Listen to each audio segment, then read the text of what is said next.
اور اس سے آگے کوئی بھی مخلوقات اگر بڑھنا بھی چاہے تو وہ جل کر خاک میں بدل جائے گی، لیکن اللہ کے رسول سفر معراج پر اس سے بھی آگے تشریف لے گئے اور حضرت جبرائیل علیہ السلام اس درخت کے پاس یہ کہہ کر رک گئے کہ اے اللہ کے رسول، یہ میری حد ہے، اگر میں نے اس سے ایک قدم بھی آگے بڑھنے کی کوشش کی تو میرے پر چل جائیں گے۔ سدرۃ المنتہا کے اوپر اللہ تعالیٰ کا عرش موجود ہے، جو کہ زمین اور آسمان یا اس پوری کائنات کو گھیرے ہوئے ہے۔ قیامت کے روز ہر زندہ چیز کو فنا ہونا ہے، اس لیے جنت اور جہنم کو 7 آسمانوں سے الگ بنایا گیا ہے، کیونکہ قیامت کے بعد بھی وہ قائم رہیں گی۔ دوستو، قرآن کریم کی جن آیات کے اندر آسمانوں کے بعد زمین جیسے 7 زمینوں کا ذکر موجود ہے، اس سے مراد زمین کی تہ میں موجود کوئی لیئرز نہیں ہے، مثلاً کرسٹ، میٹل اور کور وغیرہ، بلکہ انہی آسمانوں سے زمین جیسی کئی اور زمینیں بھی موجود ہیں۔ اور ان آیات کے اندر زمین کا حوالہ دینے کا مطلب یہ ہے کہ وہاں پر بھی ہماری ارتھ کی ہی طرح کوئی زندگی موجود ہو سکتی ہے، اور یہ زندگی کس طرح موجود ہے ہم کچھ نہیں جانتے۔ اور اس کا ایگزامپل دینے کی وجہ یہ ہے کہ زمین انسانوں کے زندہ رہنے کی جگہ ہے، اور انسان بھی صرف اسی کے بارے میں جانتے ہیں۔ جب انسان کی موت کا وقت قریب آتا ہے تو اس کی روح کو ہر ایک آسمانی دروازے سے گزار کر عالم ارواح کے اندر لے جایا جاتا ہے، جہاں پر قیامت تک آنے والی روحیں انتظار کرتی ہیں۔ ہر ایک آسمانی دروازے پر ڈیوٹی کرنے والے فرشتے اس روح کے ماں باپ یعنی اس کے خاندان کے بارے میں پوچھتے ہیں اور پھر اسے اس دروازے سے گزرنے دیتے ہیں، جیسا کہ سفر معراج پر حضرت جبرائیل علیہ السلام نے نبی پاک صلی اللہ تعالیٰ علیہ وسلم کا ہر ایک آسمان پر تعارف کروایا، یعنی پہچان کروایا، اور ان ڈیوٹی کرنے والے فرشتوں نے خوش آمدید کہہ کر دروازے کھول دیے۔ حدیث مبارکہ کے الفاظ ہیں کہ پہلے آسمان کے مقابلے میں دوسرا آسمان اتنا بڑا ہے جیسے کسی جنگل کے اندر ایک انگوٹھی موجود ہو۔ ایک بڑے جنگل کے اندر موجود ایک انگوٹھی کی حیثیت کیا ہو سکتی ہے؟ یقیناً آپ اس کا اندازہ لگا سکتے ہیں، یعنی کہ نہ ہونے کے برابر۔ اسی طرح اور فرمایا کہ دوسرا آسمان پہلے آسمان کے مقابلے میں اتنا بڑا ہے کہ دوسرے آسمان کو جنگل سمجھ لو اور پہلے آسمان کو ایک انگوٹھی جو اس جنگل کے اندر موجود ہے۔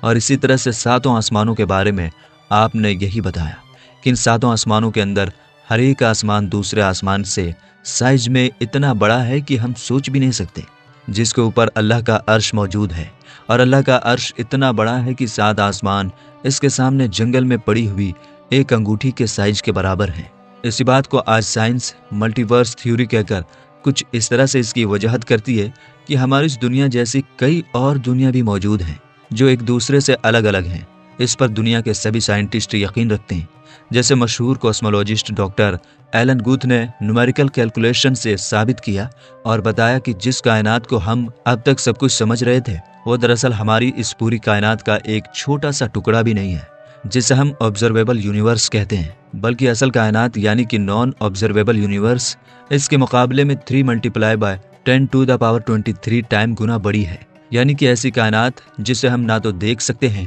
اور نہ ہی کبھی اسے دیکھ پائیں گے۔ آبزرویبل یونیورس جس کو ہم اب تک دیکھ پائے ہیں، اس کا سائز ہے 46.5 بلین لائٹ ایئر، جسے اگر ڈاکٹر ایلن کے مطابق ایکچوئل یونیورس کے سائز یعنی کہ 3×10⁻23 سے ملٹیپلائی کریں تو پہلے آسمان کا اصل سائز سامنے آتا ہے، جو کہ 4.28×10⁻23 بنتی ہے، یعنی کہ ایک آسمان سے دوسرے آسمان تک کی دوری جہاں تک پہنچنے کا وقت ناپنے کے اندر شاید وقت کا پیمانہ ہی کم پڑ جائے، جہاں تک انسان پہنچنے کا سوچ بھی نہیں سکتا، بلکہ حقیقت تو یہ ہے کہ وہ اپنے قریب ترین چاند پر بھی جانے کے قابل نہیں ہو سکا۔ 7 آسمانوں پر پہنچنے کے بارے میں سوچنا تو کسی بیوقوفی سے کم نہیں۔ کائنات کی لمبائی چوڑائی اللہ تعالیٰ کی بے پناہ قدرت کی نشانی ہے کہ اس طرح پاور اور ٹیکنالوجی حاصل کرنے کے باوجود انسان پہلے آسمان کا سرا تک نہیں ڈھونڈ پائے۔ خود قرآن کریم نے چیلنج کیا ہے کہ انسان آسمان اور زمین کے دائرے سے باہر نہیں نکل سکتا جہاں تک اس کی حد مقرر ہے۔ دوستو، کسی چیز کا آنکھوں سے نظر نہ آنا اس بات کی دلیل نہیں ہے کہ وہ چیز دراصل موجود نہیں ہے، کیونکہ ہماری اس دنیا کے اندر بھی بہت ساری ایسی چیزیں ہیں جنہیں ہم نہ تو دیکھ سکتے ہیں اور نہ ہی چھو سکتے ہیں، لیکن وہ حقیقت کے اندر موجود ہیں، اور ہم ان چیزوں کو صرف اس لیے مانتے ہیں کہ یہ ہماری یقین کرنے کی چیزیں ہیں اور اس سے ہم انکار نہیں کر سکتے۔ مثلاً gravity, dark metal, dark energy, electromagnetic waves, اور اس طرح کی کئی چیزیں ہماری دنیا و کائنات کے اندر موجود ہیں، لیکن ہمیں نظر نہیں آتی۔ 7 آسمانوں کا خیال بھی کچھ الگ نہیں ہے، کیونکہ وہ ہماری نظروں سے کسی مصلحت کی وجہ سے چھپے ہوئے ہیں۔ اس خوبصورت دنیا کی تخلیق کے بارے میں دنیا کا تقریباً ہر شخص بگ بینگ تھیوری پر یقین رکھتا ہے، جس کے مطابق ہماری کائنات ایک نتھنگ پوائنٹ سے ایک سنگولیرٹی کے اندر بند تھی، جس کا تاپمان انلیمیٹڈ تھا اور گریوٹی حد سے زیادہ۔ یہ ایک بڑے دھماکے سے پھٹ کر بکھر گئی، جس سے موجودہ کائنات، اسٹارز، گیلیکسی اور نیبولا وغیرہ سب کچھ بنا، اور یہ بھی کہ یہ ہر وقت لائٹس کی سپیڈ سے لگاتار اب تک پھیل رہی ہے۔ جیسا کہ دھماکے کے بعد ہوتا ہے کہ چیزیں دور دور تک بکھر جاتی ہیں،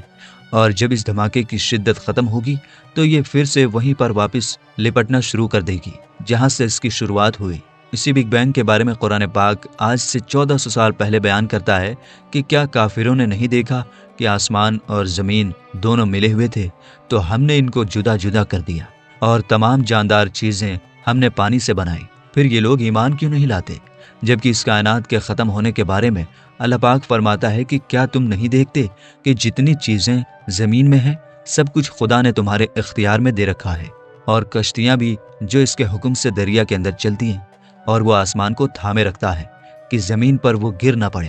مگر اس کے حکم سے۔ بے شک خدا لوگوں پر نہایت محبت کرنے والا اور مہربان ہے۔ دوستو، یہاں پر آسمان کو تھامنے کی بات کرنا کہ وہ گر نہ پڑے، اس سے مراد آج کے زبان کے اندر سائنس کی زبان میں بگ کرش تھیوری ہے، جس کا مطلب یہ ہے کہ جس اسپیڈ سے ہمارا یہ یونیورس پھیل رہا ہے، اسی اسپیڈ سے ایک دن سکڑ کر پھر سے ایک سنگولیرٹی کے اندر بدل کر بالکل ختم ہو جائے گا، یعنی کہ ریورس ہو کر بالکل ایک غبارے کی طرح جس کے اندر ہوا بھر کر اسے کھول دیا جائے، اور اس کے بعد وہ اپنی اصلی حالت کے اندر واپس آنا شروع کر دے۔ بالکل یہی حال گریوٹی بھی پورے کائنات کا کرے گی۔ اور ذرا سوچ کر دیکھیں کہ یہ گریوٹی جیسی فورس دراصل ہے کیا، جو ہمیں نظر نہیں آتی لیکن وجود رکھتی ہے۔ ایک ایسی طاقت جو نظام کائنات سنبھالے ہوئے ہے لیکن انسانوں کے کنٹرول میں نہیں۔ یقیناً یہ اللہ کا حکم ہے، ورنہ پورا آسمان اور اس میں موجود ہر ایک چیز آج ہی انسان پر گر پڑے۔